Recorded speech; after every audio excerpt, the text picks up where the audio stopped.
Good morning. Yan, sige po, palakpakan po natin si Lord. Yan, so how many of you are glad that you are here today joining with us in worship this morning? Meron po bang masaya dito that you are here? Meron po ba ditong first time lang kayong nandito? First time niyo pong umattend?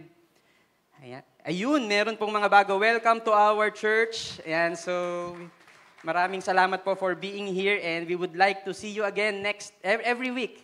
In fact, every week. Ayan, so we are in our short series, second week of our mini-series. It's called Dead Ends to Doorways. And kung napapansin niyo po, every year we talk about missions. Diba? Every year we talk about missions because that is one of our core values. Ayan, hindi po ito nagkataon lang. Ay, missions ulit, nagkataon lang. Hindi po ganon. But what we do is we talk about missions because it's part of our core values as victory. Okay? So that's why every year we talk about missions. And simulan po natin as we read the Word of God in Acts chapter 8, starting from verse 1. Can I invite everyone to please stand up?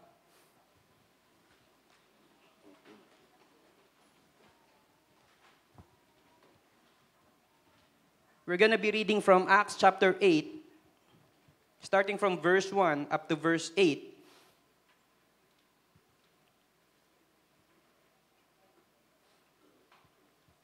And it says here, "And Saul approved of his execution. And there arose on that day a great persecution against the church in Jerusalem, and they were all scattered throughout the regions of Judea and Samaria, except the apostles. Devout men buried Stephen and made great lamentation over him. But Saul was ravaging the church and entering house after house. He dragged off men and women and committed them to prison. Now those who were scattered went about preaching the word. Philip went down to the city of Samaria and proclaimed to them the Christ. And the crowds with one accord paid attention to what was being said by Philip when they heard him and saw the signs that he did. For unclean spirits, crying out with a loud voice, came out of many who had them, and many who were paralyzed or lame were healed. So there was much joy in that city." Let's pray. Lord, I pray, Lord, that as we talk about Acts chapter 8 today, we're gonna understand that because of your providence, yung dead ends, it becomes doorways. Because nobody can stop you, your plan, your love for all of us. Thank you, God, in Jesus' name. Amen. So, pwede na po tayong maupo.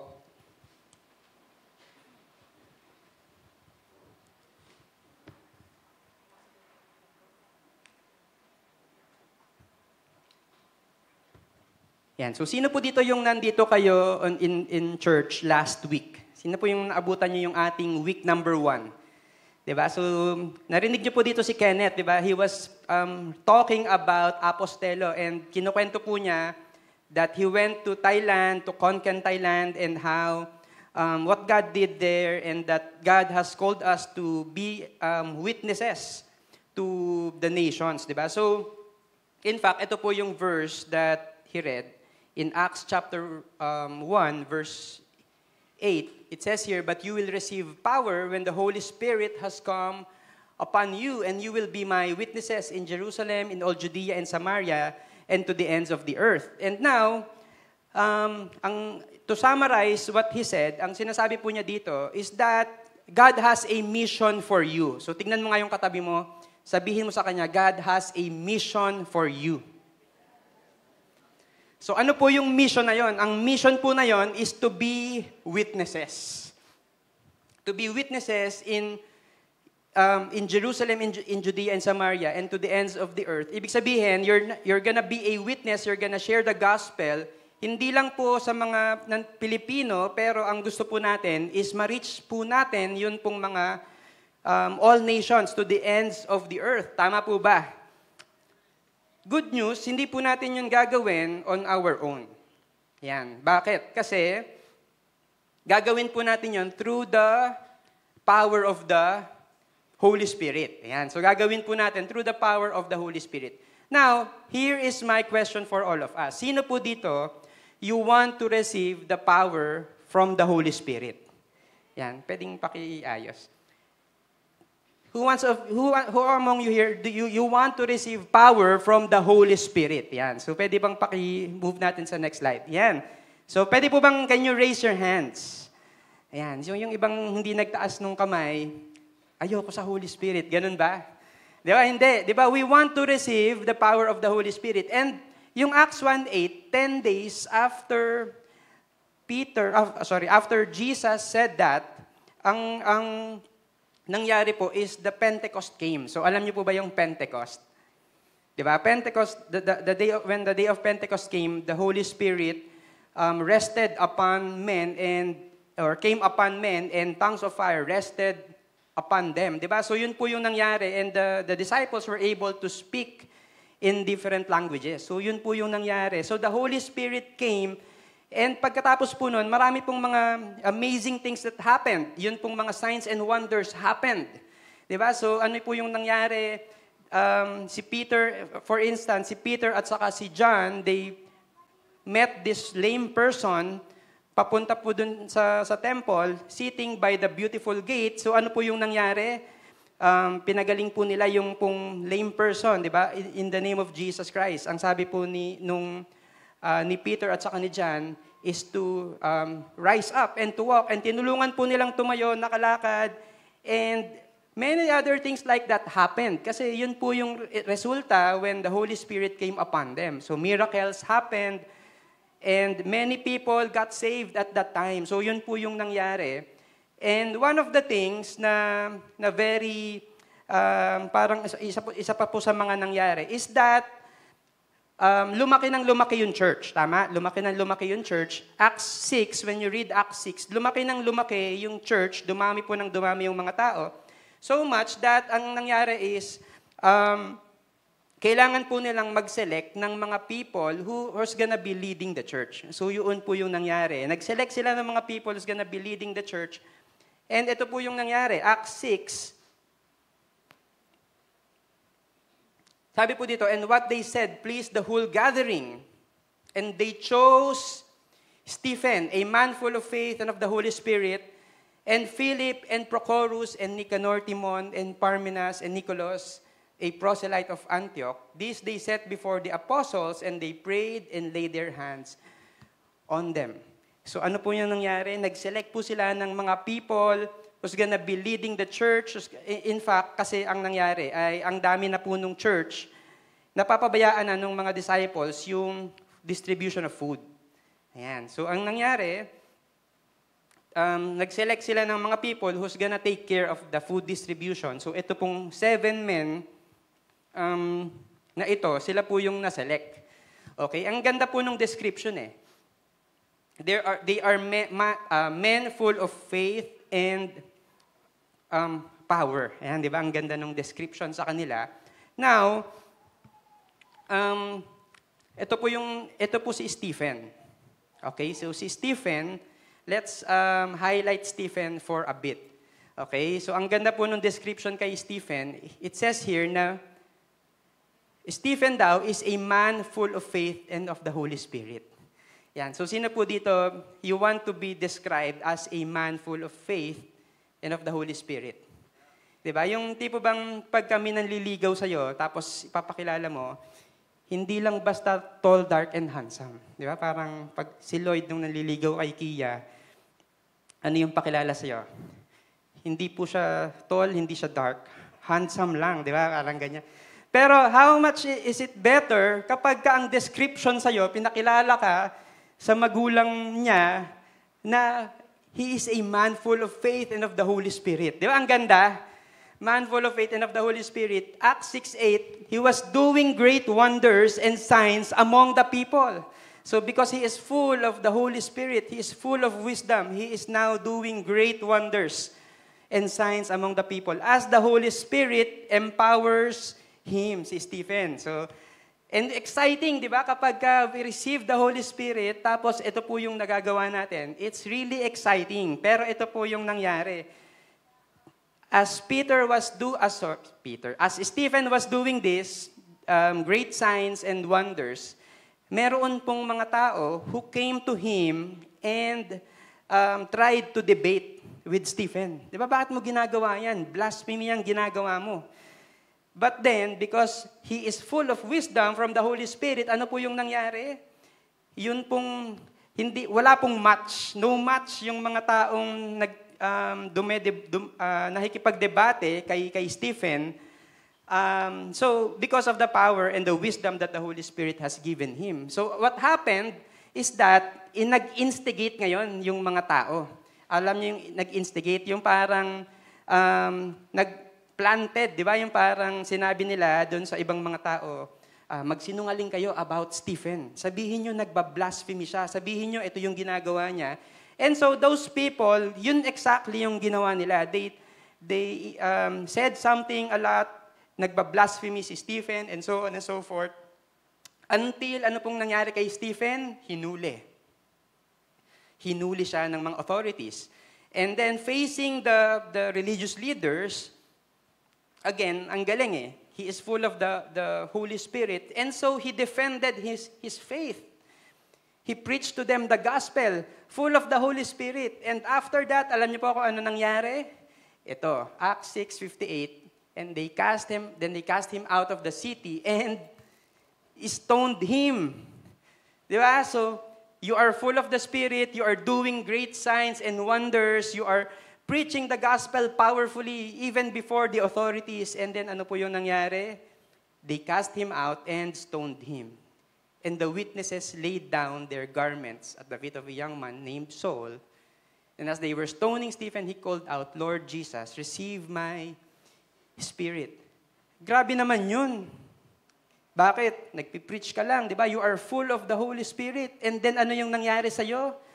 Pinatay. So now, I would like to ask you again the same question. Sino po dito you want to receive the power of the Holy Spirit? Kanina, ang dami nagtaas eh. Ngayon, konti na lang.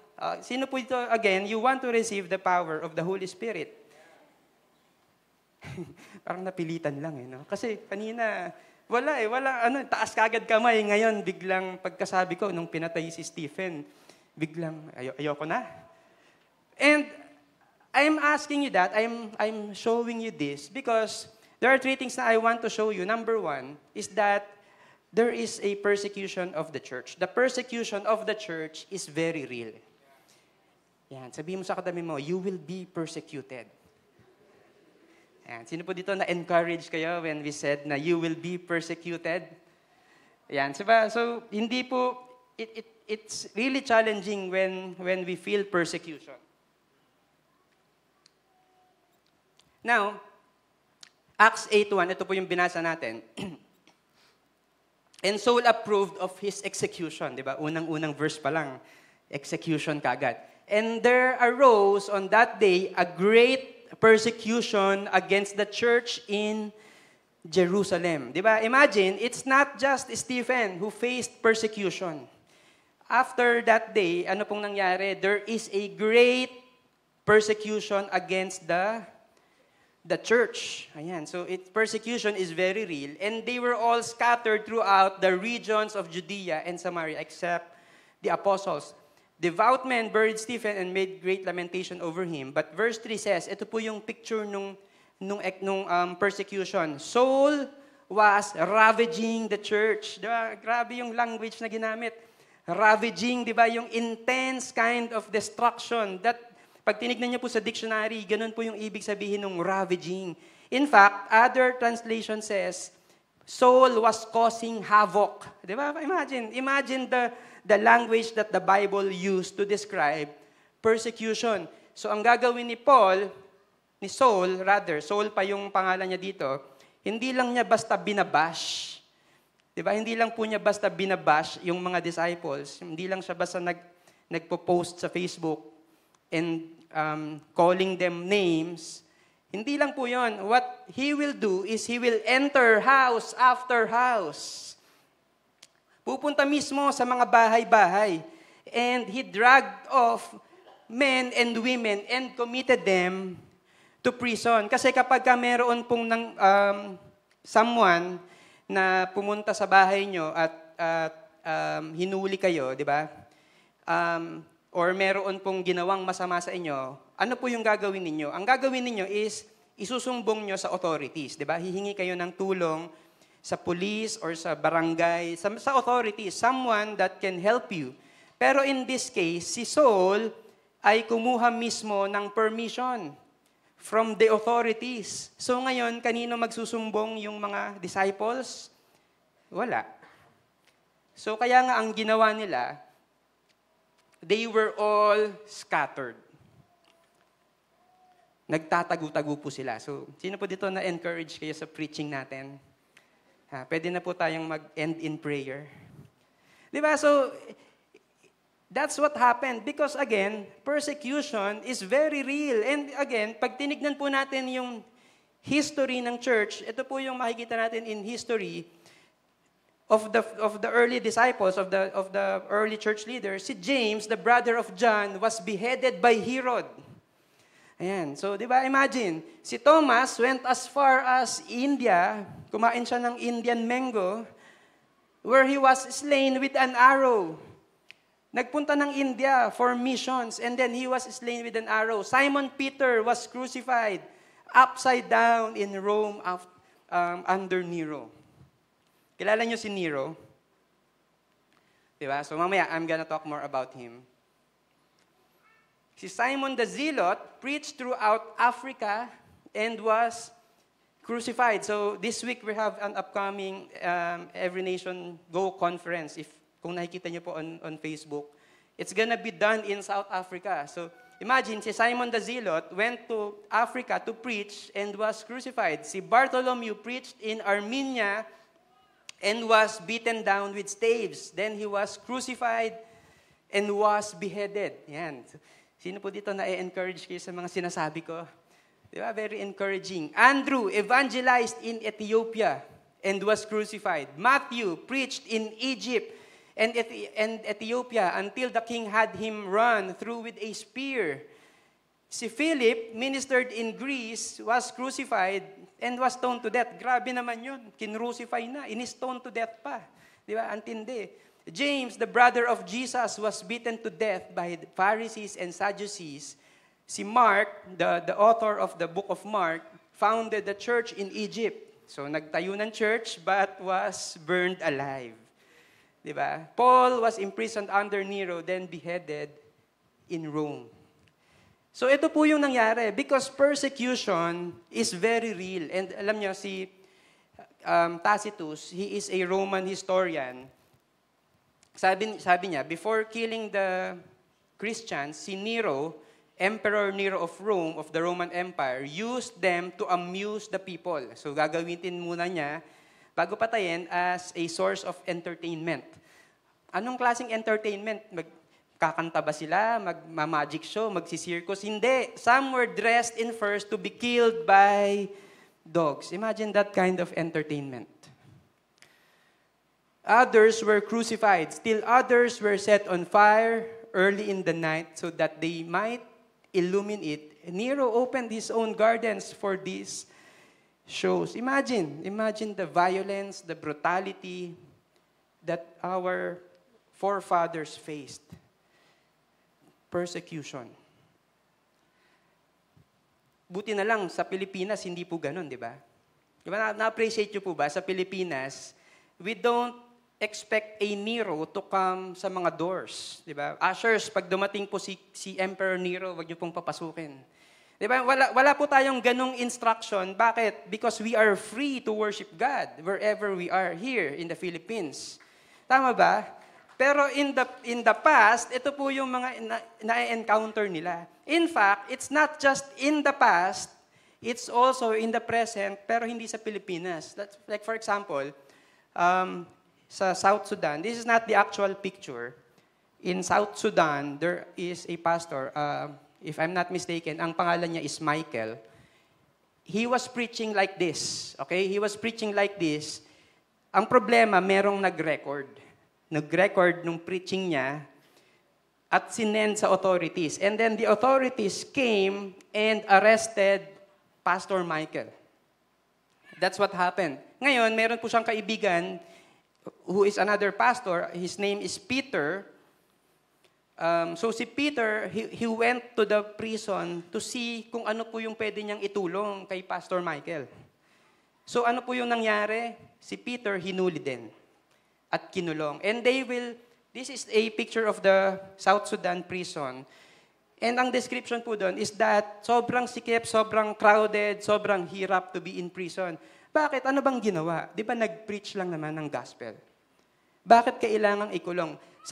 Ang sabi po doon sa story is that shifting yung pagtulog. Ganun kasikip. They don't have enough beds, they don't have enough accommodations for the prisoners. And it was really hot and it was really difficult for them to be there. So, ang ibig ko pong sabihin, yung persecution, it's not just a thing of the past. Probably, hindi po natin masyadong nararamdaman dito sa Pilipinas because there's no persecution here.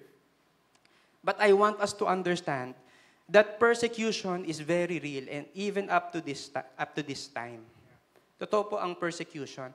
But, ito po yung promise of the Holy Spirit, that the Holy Spirit will give us the strength to face persecutions. Persecutions are real. Persecutions are true up until this day. But it is the Holy Spirit that will give us the power to be witnesses, even in the face of persecution. Ito po yung gusto ko pong maintindihan ninyo, hindi lang po tayo mag-iisip ng paraan kung paano tataka sa persecution because persecution is very real, pero ang gusto po natin is to learn how to depend on the Holy Spirit to give us the strength and the wisdom and the courage to face persecution. Okay po ba yan? Parang konti lang yung nag-a-agree. Hindi, tumakas na lang tayo sa persecution. Diba? Ito po yung tanong ko sa inyo. No? Sino po dito you are facing persecution sometimes? Probably not the kind of persecution kagaya nung mga kinuwento ko kanina. Wala po naman ditong napupugutan ng ulo. Tama? Pero in some ways, you face persecution from your family members, from your friends. Because if you're not, then maybe you're not standing up for Jesus. Tama po ba?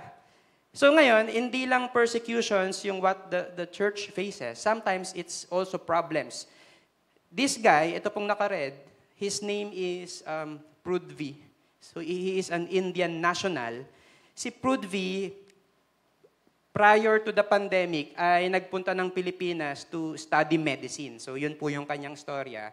And he was reached out by the campus ministry of Victory Las Piñas. So, yun. So, eventually, si Prudvi ay uma-attend ng church Victory Las Piñas until 2020, nagkaroon ng pandemic. And he was forced to go back to India. Kasama po yung some of his friends, some of his classmates na Indian. So, they went there. Pero alam niyo po kung ano yung nangyari?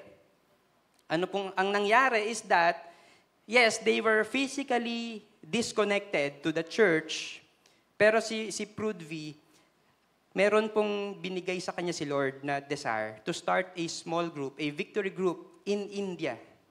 So what he did was to start a small group. In fact, bago pa po niya magawa yon, masimulan yun pong kanyang family already has that call from God to be Christians. Diba? So yun pong family niya, na-sharean po niya ng gospel, and then nagsimula po siya ng victory group saan? Sa India. Because the church will face persecutions, the church will face problems like the pandemic, like many other problems na kinakaharap po ng churches ngayon. And totoo po yun, that there are persecutions. Now, ang question ko sa atin, bakit ba kasi mayroong persecution? Bakit ba mayroong persecution?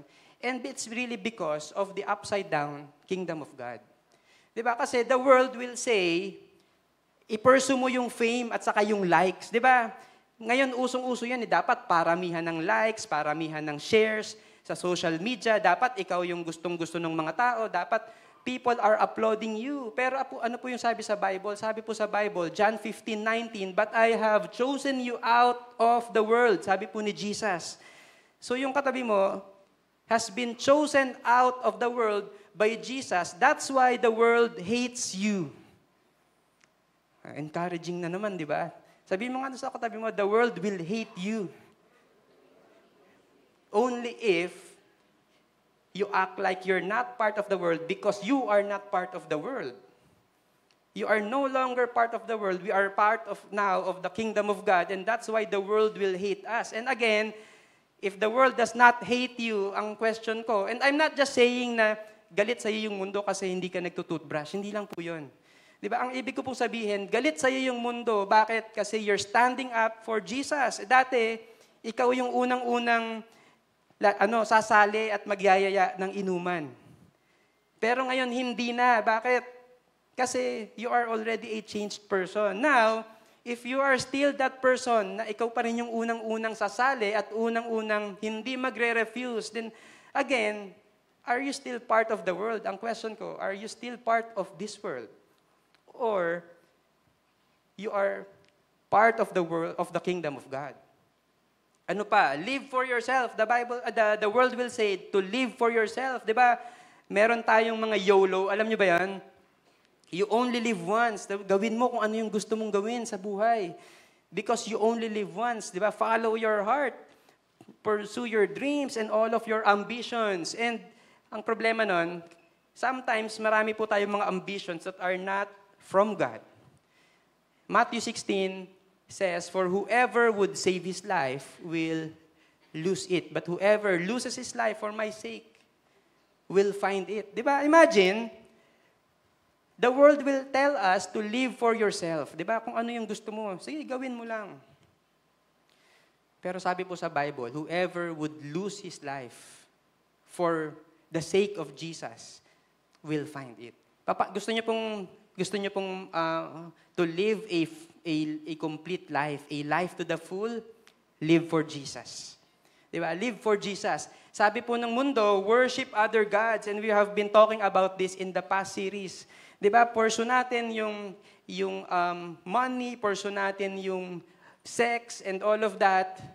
Pero ang sabi po sa Bible, you shall have no other gods before me, Exodus 20, verse 3. And the reason why there is a persecution, it's because we have already a different standard.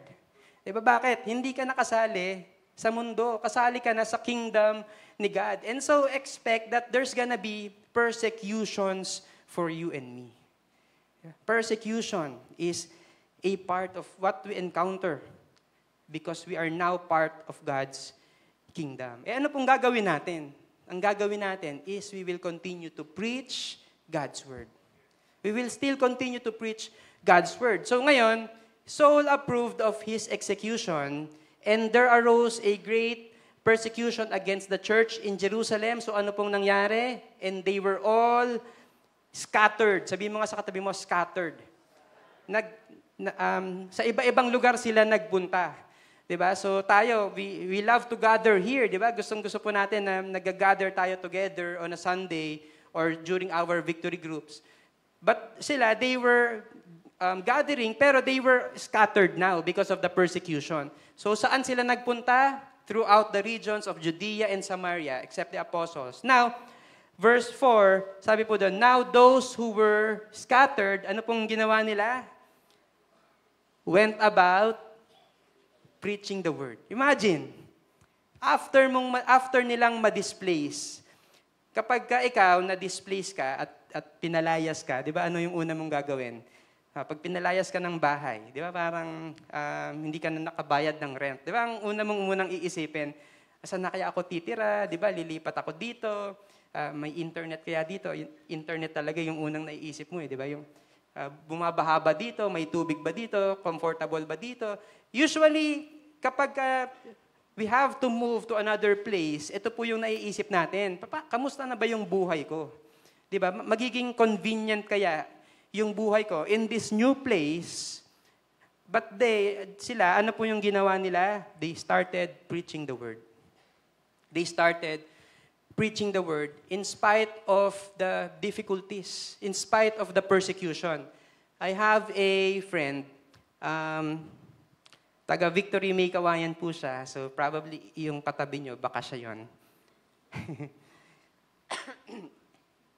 Meron po akong kaibigan who is, totoo po yun, who is a part of our church here in Victory May Kawayan.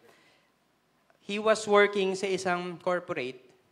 And then, yun pong some of his office mates ay gumawa ng something that is against the law, something that is illegal.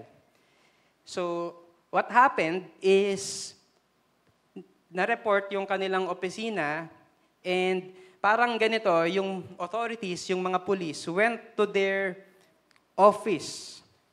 Tapos naggawa ng raid. And takot na takot po sila. Bakit? Kasi may dalang mga barel yung mga police. And totoo po to, no, nakita ko yung video. So kung gusto niyo po nung link, PM nyo lang po sa akin. Because this is real. Okay, this is real. And so takot na takot po sila. So what the authorities did to them is to bring all 80 plus of the employees. Hindi lang po yung department or yung certain people na may ginawang mali, but everyone for interrogation. So dinala po sila sa Camp Crame, na-detain sila doon for several days. And it's a very difficult time for them. Kinukwento po niya yun, takot na takot po sila. It's a very difficult time for them. Pero alam niyo po kung ano yung nangyari? Yun pong kaibigan ko na yun, started to preach the gospel to some of his office mates. Saan? Sa detention cell. Diba? Nag-cell group po sila doon. Detention cell diba? So, ang tanong, kapag ka nakaka-experience ka ng mga setbacks, ng mga problema sa buhay, ng mga persecutions, are you still willing to preach the gospel? Do you still have that hope or wala na? Wala na yung hope natin.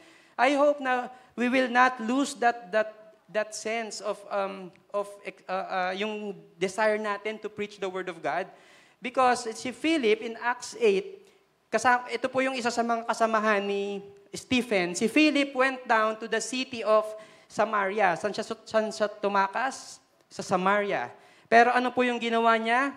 He proclaimed to them the Christ. And this is, kapag ka po hindi nyo na-gets yung context nito, parang, okay, nagpunta siya ng Samaria, nag-preach siya ng gospel, pero ito pong Samaria, this is actually a hostile place for the Jews.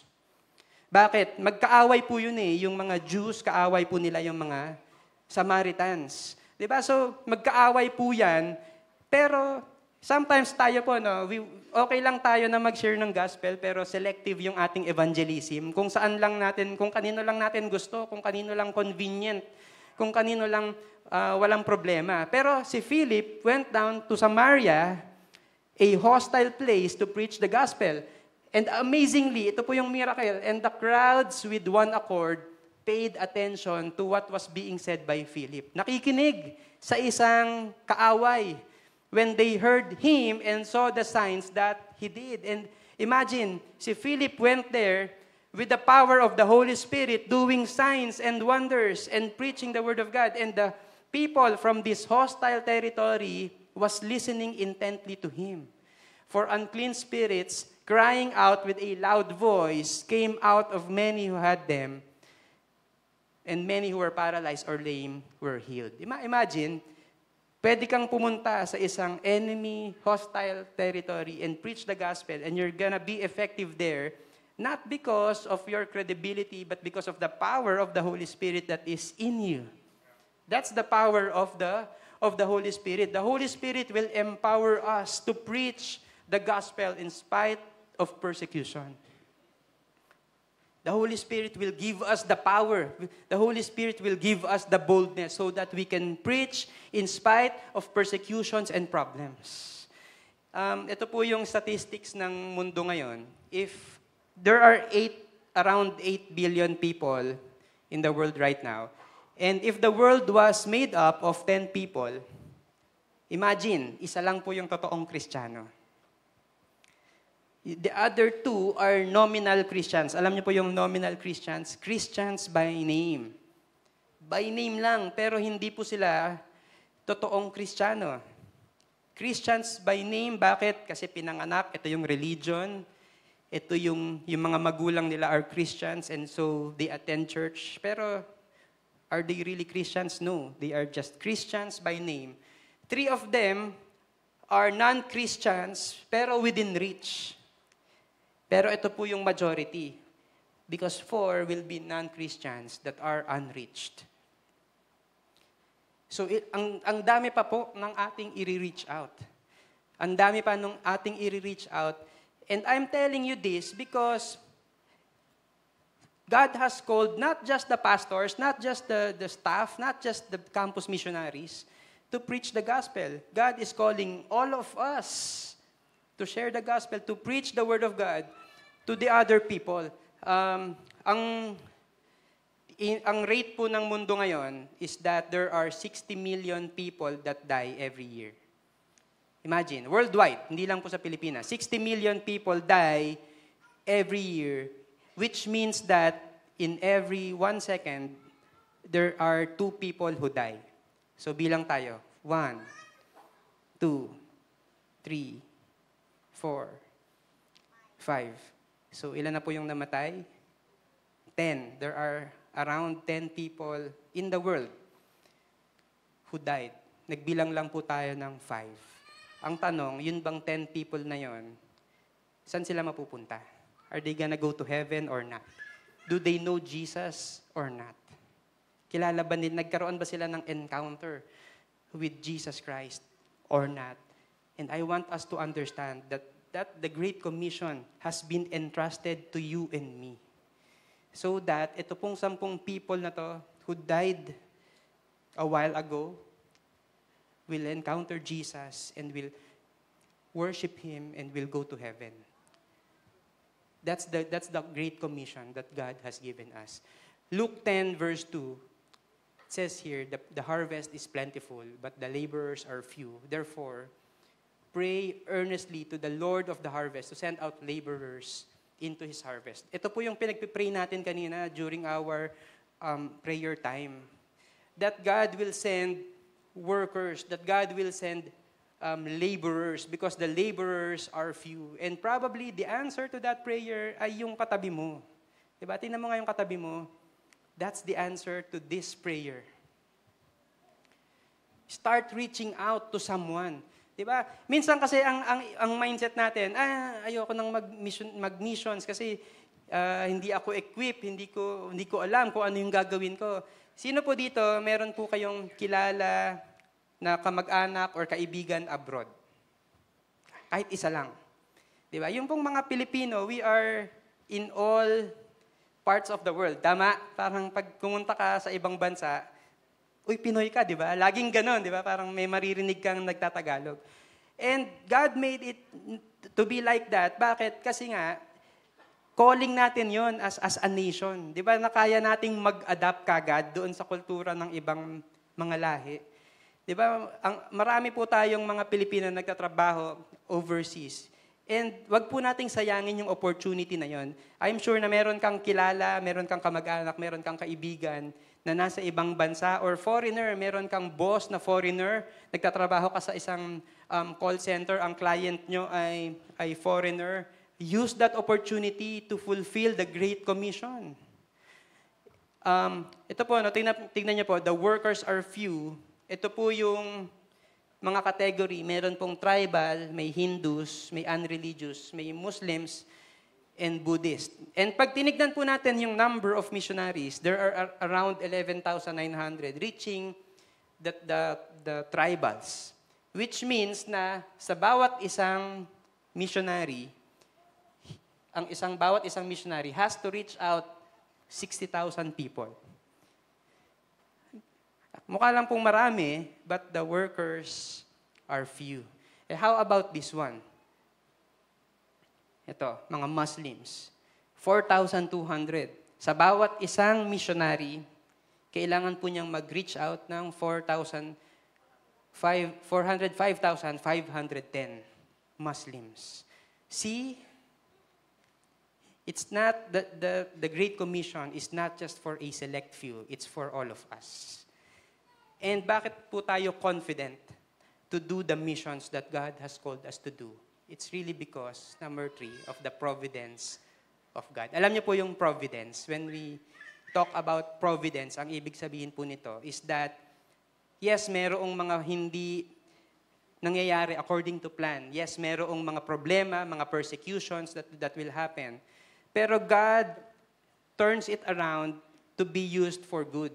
Di ba? Alam niyo po yung sa Genesis 50, yung nangyari kay Joseph the Dreamer, what the enemy has meant for evil, God can turn it for good. And ito po yung nangyari. Because what happened is that, binasa po natin kanina, now those who were scattered, they were scattered and it feels like it's a dead end.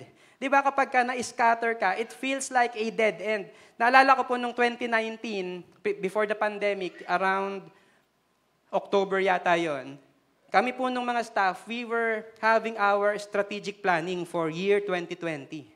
So nagplano po kami, ang ganda po ng mga plano namin, and then pagdating ng 2020, pandemic. Feeling namin lahat nung pinag-usapan namin, nung pinlano namin, nasayang, and probably the same goes for you. Di ba? Ang dami kayong mga plano, gustong gawin sa buhay, tapos pandemic, and hindi nyo nagawa yung mga plano nyo. And probably for them, ito po yung feeling nila because, sabi ko nga kanina, in Acts chapter 6, dumadami yung church, nagkaroon sila ng strategic planning, and the plan was to select 7 people who will lead the food distribution program. And they did that. And so, ginawa po nila yon, and they chose Stephen and the rest, and Philip and the others. Pero ano po yung nangyari? Nagkaroon ng persecution and they were scattered and it feels like a dead end. Ano nang gagawin natin? Na-scatter na tayo. But the providence of God tells us that dead ends are not dead ends. They are doorways. Di ba? Kaya nga yun yung topic, yun yung title ng ating series ngayon. Dead ends to doorways. Because ano po yung nangyari?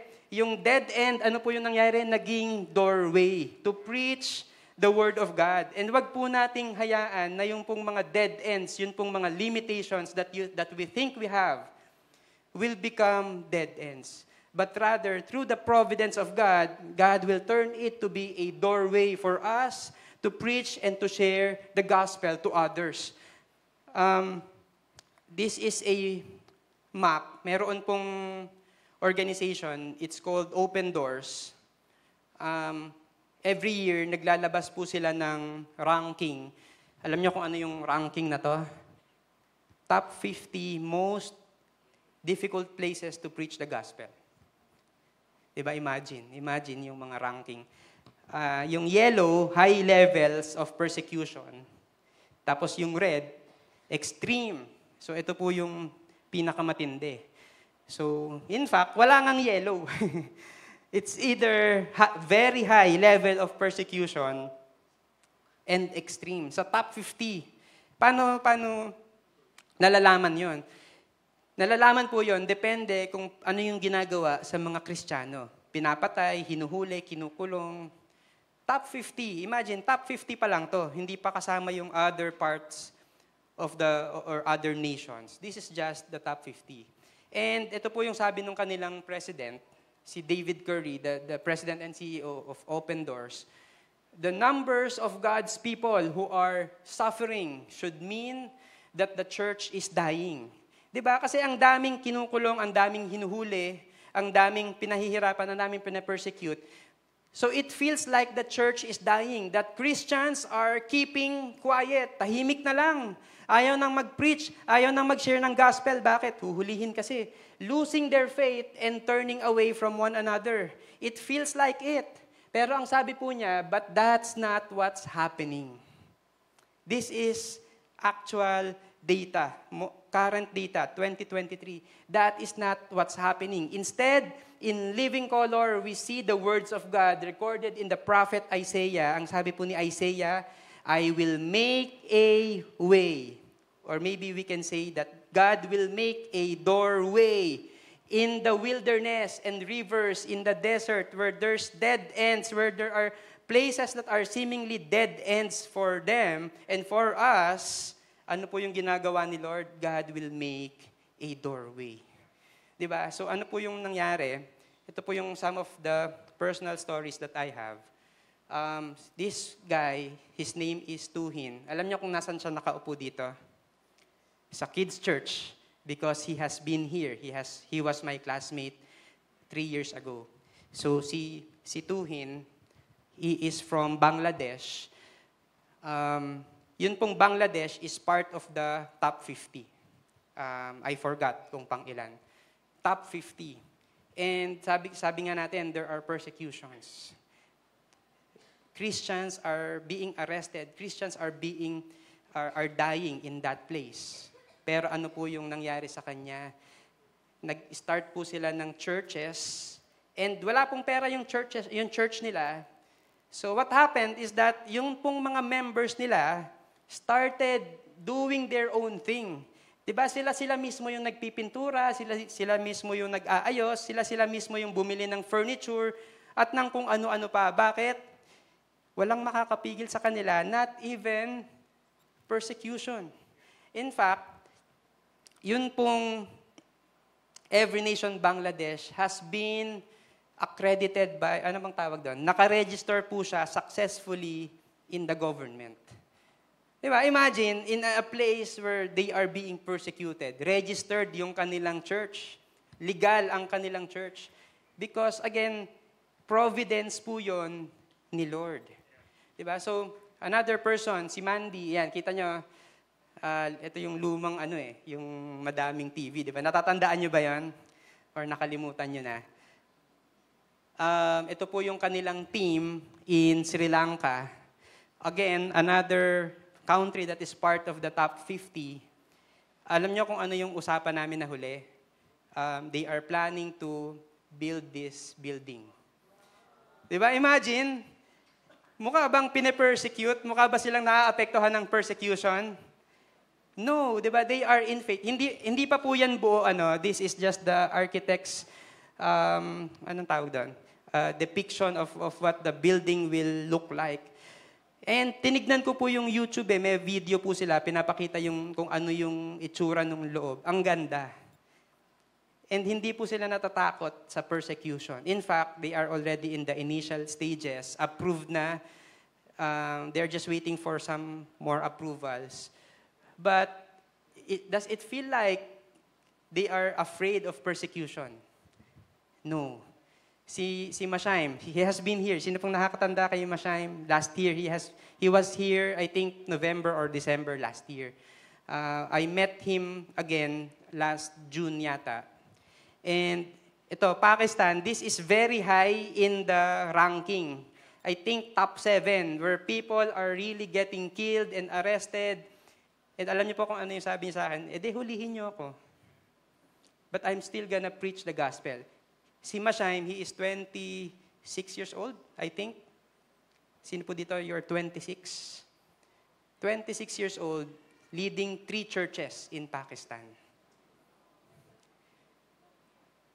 Imagine, mapipigilan po ba tayo dapat ng persecution? No. Because it's the Holy Spirit that empowers us to preach the gospel in spite of persecution. And si Saul, di ba? Ano po yung nangyari kay Saul?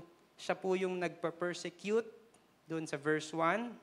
Pero we know, kapag binasa niyo po yung the rest of the Acts, is that he met Jesus Christ.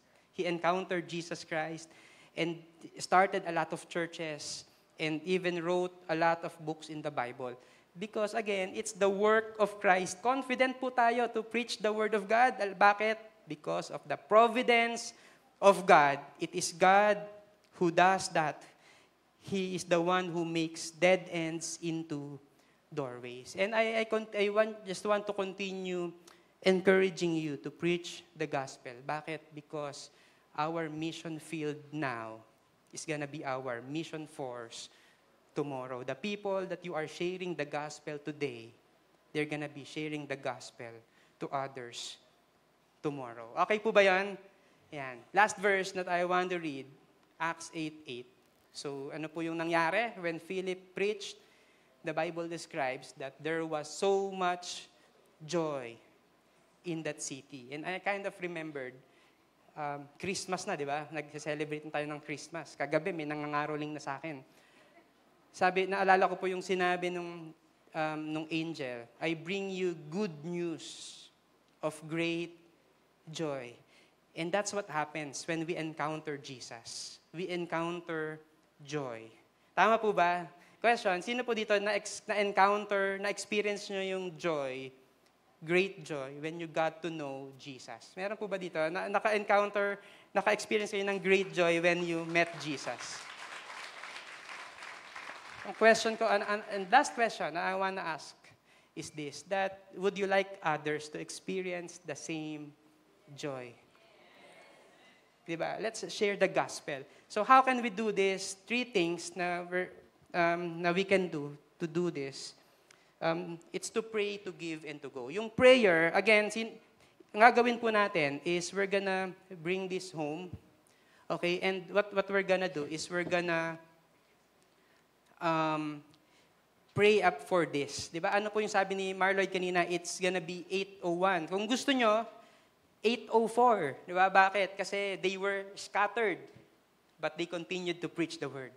Diba? And in fact, kung tulog pa kayo ng 8:04, in fact, you can actually set to whatever time. Ang goal po natin is to be faithful in prayer. Okay po ba yan? So can we all take out our phones? Can we set an alarm? Ano yung ipagpe-pray natin? Ito. Because we want to pray.